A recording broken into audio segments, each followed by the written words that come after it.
Innallaha yudkhilul ladzina amanu wa 'amilus solihati jannatin tajri min tahtihal anhar yuhallawna fiha min asabira min zahabin wa lu'lu'a wa libasuhum fiha harir wa hudu ila thayyibi minal qaul wa hudu ila siratil hamid. Sesungguhnya Allah memasukkan orang-orang beriman dan mengerjakan amal yang soleh ke dalam surga-surga yang di bawahnya mengalir sungai-sungai. Di surga itu mereka diberi perhiasan dengan gelang-gelang dari emas dan mutiara, dan pakaian mereka adalah sutra. Dan mereka diberi petunjuk kepada ucapan-ucapan yang baik dan ditunjuki pula kepada jalan yang terpuji. Mohon dijelaskan pada ayat 24-nya. Mereka diberi petunjuk kepada ucapan-ucapan yang baik dan ditunjuki pula kepada jalan Allah yang terpuji. Penghuni surga itu sejak di dunia itu sudah mendapatkan petunjuk dari Allah untuk berkata yang baik-baik. Maka tidak ada penghuni surga ketika di dunianya dia punya hobi berkata yang tidak baik, sampai meninggalkan dunia ini kok terus masuk surga, itu tidak ada. Ilaihi yas'adul kalimut tayyib wal amalus soleh yarfa'u. Dalam Quran surat Fatir ayat 10 itu, yang sampai kepada Allah itu hanya perkataan yang baik-baik. Maka tidak pernah ada ceritanya penghuni surga ketika di dunianya punya lisan yang buruk, tukang bohong, tukang fitnah, tukang caci maki, tukang memutarbalikkan fakta, memutarbalikkan kata-kata dari kebenaran yang sebenar-benarnya, kemudian yang salah dibenar-benarkan karena diputarbalikkan kata-kata dan faktanya, yang benar disalah-salahkan. Begitu terus menerus sampai tinggalkan dunia, mati dalam keadaan punya lisan yang buruk ketika di dunia. Tidak pernah ada ceritanya begitu mati datang hari berbangkit kok terus masuk ke surga, itu tidak ada ceritanya. Maka perkataan yang baik yang menjadi ciri khas penghuni-penghuni surga itu sudah dilakukan mereka sejak mereka di dunia. Jadi punya lisan yang salim, lisan yang baik-baik. Kalau berkata jujur, sesuai fakta, sesuai dengan kebenaran, berlaku adil, tidak pernah bohong, menjauhkan diri semaksimalnya dari kebohongan, dari caci maki, menyakiti hati orang lain.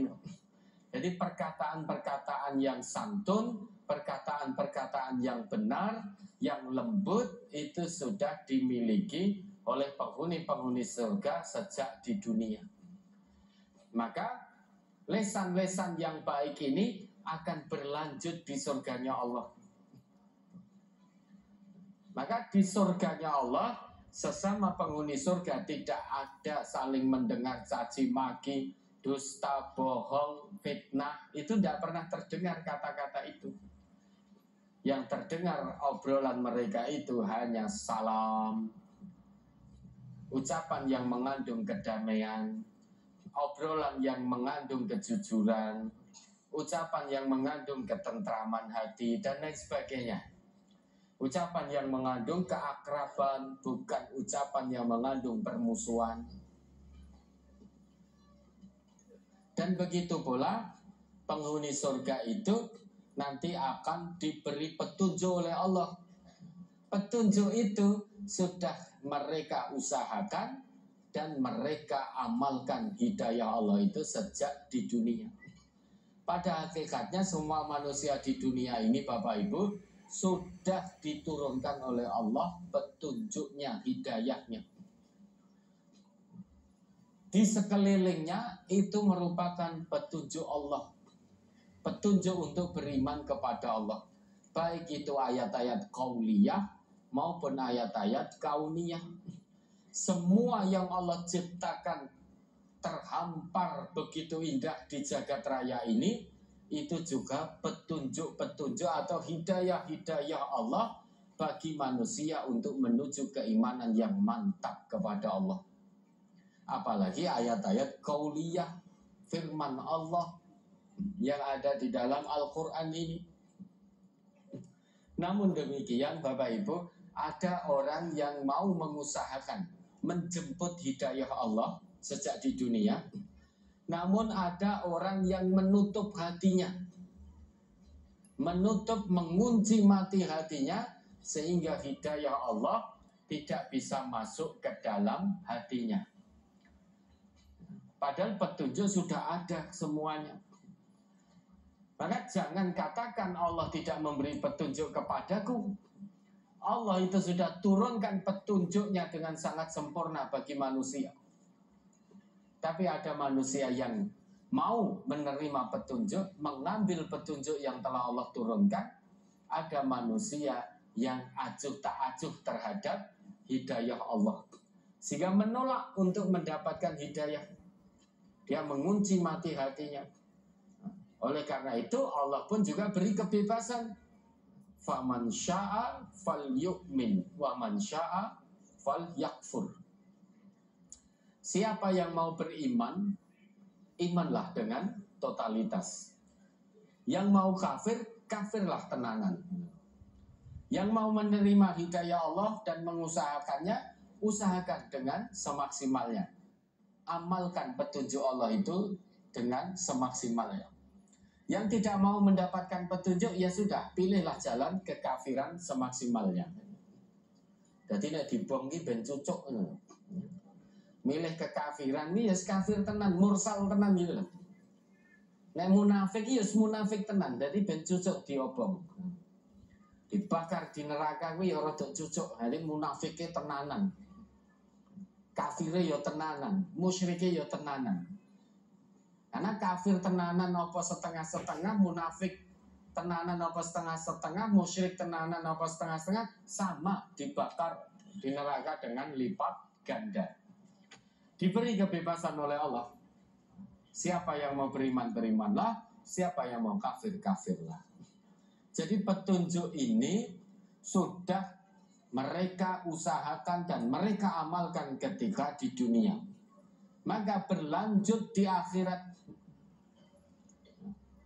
Di akhirat, di surganya Allah, petunjuk-petunjuk Allah terus dianugerahkan Allah kepada semua penghuni surga. Sehingga semua penghuni surga itu senang terus, tidak pernah sedih dan lain sebagainya. Karena kesedihan sudah dihapus oleh Allah ketika di surga dan lain sebagainya dan lain sebagainya. Maka perkalisan yang baik, hati yang baik sehingga menerima petunjuk Allah itu sudah dilakukan oleh penghuni-penghuni surga sejak di dunia. Maka di akhirat, di surganya Allah terus berlanjut, lesannya tetap salim, kolbunnya juga tetap salim. Ya, ada lagi di halaman 2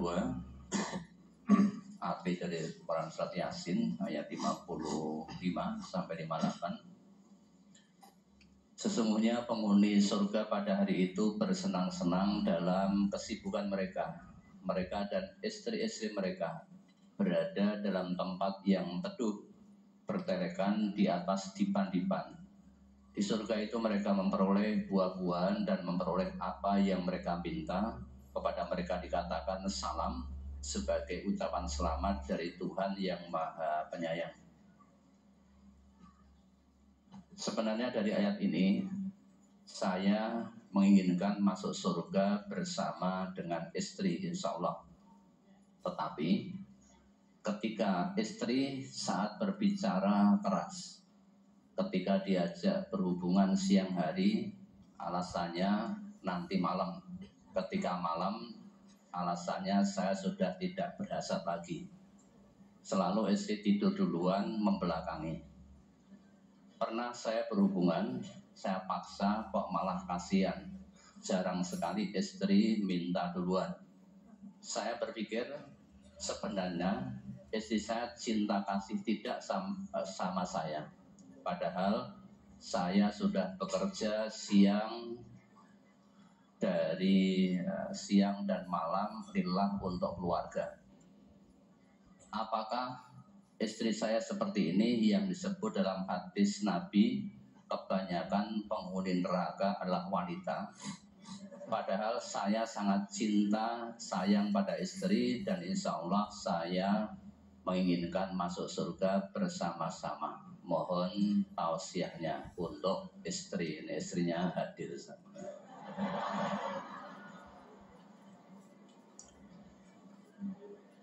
Tausiah untuk siapa tadi? Untuk istri dan ya, apa? Untuk istrinya tadi. Istrinya hari ini hadir. Oh, hadir. Ya, tetap kalau saya tetap husnudon, kita husnudon yang mendengar pertanyaan itu ya. Yang kepingin masuk surga bersama istrinya bukan saudara saja, kita semua juga kepingin. Ketika saudara mengajak hubungan suami istri jenengan menjawab, "Kose engkau bengi lah, mungkin itu bulan Ramadan." Maka ya betul istri jenengan kalau itu di siang hari bulan Ramadan. Atau bisa jadi posisi siang hari itu istri masih haid, selesainya nanti malam menjelang maghrib itu. Maka ya betul jawaban istri begitu itu betul, karena haram itu. Siang hari bulan Ramadan haram. Meski suami istri halal, kalau hubungan siang hari bulan Ramadan, kafarahnya luar biasa itu. Kafarahnya ada yang 2 bulan puasa berturut-turut. Wes itu 59 pedot. Nah, baleni nih dari hari pertama.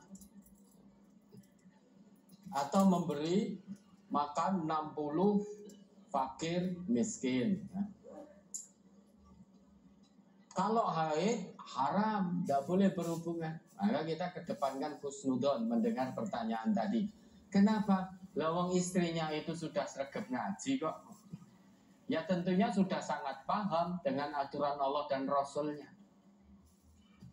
Jika tidak ada udzur yang dibenarkan oleh syariat, misalkan istri sedang sakit, tidak enak badan, itu udzur dibenarkan oleh syariat. Atau istri sedang sakaratul maut,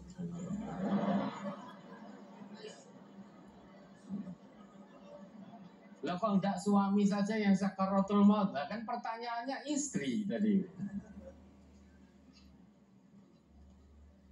Kalau tidak ada udzur yang dibenarkan oleh syariat, seandainya istri sedang masak sekalipun, di atas at-tanur, di atas tungku artinya sedang masak.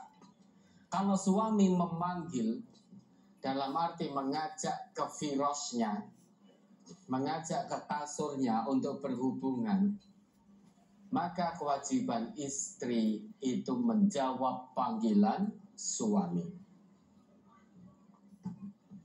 Tetapi kalau istri tidak punya udzur apapun yang dibenarkan oleh syariat, kan jawaban nanti malam saja. Itu bukan udzur yang dibenarkan oleh syariat. Lawang suami pinginnya awan kok. Masa kan ngempet nganti wengi. Dan nanti kalau nikah lagi ibu-ibu rewel.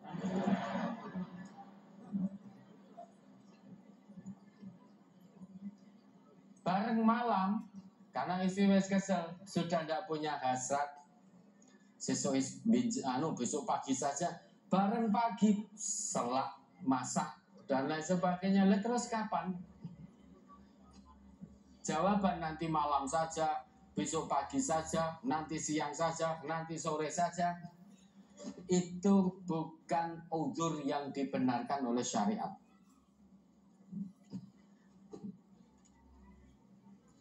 Jika ini yang dilakukan oleh istri, menolak ajakan suami. Ibu sudah ngaji, istiqomah ngaji, paham aturan. Dilaknat oleh seluruh penduduk langit sampai suaminya ridho. Allah melaknat, para malaikat melaknat, para rasul melaknat. Kalau semua penduduk langit itu sudah melaknat, maka seluruh penduduk bumi pun juga melaknat. Nabi kita pernah bersabda, an Abi Hurairah qala. Dari Abu Hurairah dia berkata, qala Rasulullah sallallahu alaihi wasallam. Rasulullah sallallahu alaihi wasallam bersabda, walladzi nafsi biyadihi. Sampai Rasul itu dalam sabda beliau sampai bersumpah atas nama Allah. Demi Allah yang jiwaku ada di tangannya, ma min rajulin yad'u imra'atahu ila firashiha. Tidaklah seorang suami yang mengajak istrinya ke tempat tidur, dalam arti diajak muasyarah zaujiyah, hubungan suami istri, fata'ba anhu, kemudian istri itu menolak ajakan suami, tentu tanpa alasan yang dibenarkan syariat penolakannya, seperti jawaban nanti siang saja, nanti sore saja, nanti malam saja. Itu alasan yang ditolak oleh syariat. Maka apa yang akan didapatkan oleh istri itu? Illa kana alladhi fis sama'i sakhitan 'alaiha hatta yardu anha. Istri itu akan mendapatkan laknat seluruh penduduk langit sampai suaminya kembali ridho kepada istrinya. Kemudian itu hadis riwayat Muslim juz 2 halaman 1060, nomor hadis 121. An Talq bin Ali qala. Dari Talq bin Ali ia berkata, qala Rasulullah sallallahu alaihi wasallam. Rasulullah sallallahu alaihi wasallam bersabda, "Idzar rajulu da'a zaujatahu li hajatihi falta'tihi." Jika seorang suami mengajak istrinya untuk kepentingan keperluan hajat suami, hendaknya istri itu menjawab ajakan suami, mendatangi suami. Wa in kanat 'alat tanur, meskipun ajakan suami itu datang di saat istri sedang memasak di dapur. Matikan kompor, tinggalkan masakan, datang pada suami, penuhi ajakan suami. Hadis riwayat At-Tirmidzi juz 2 halaman 314, nomor hadis 1170. Ya, itu kalau istrinya itu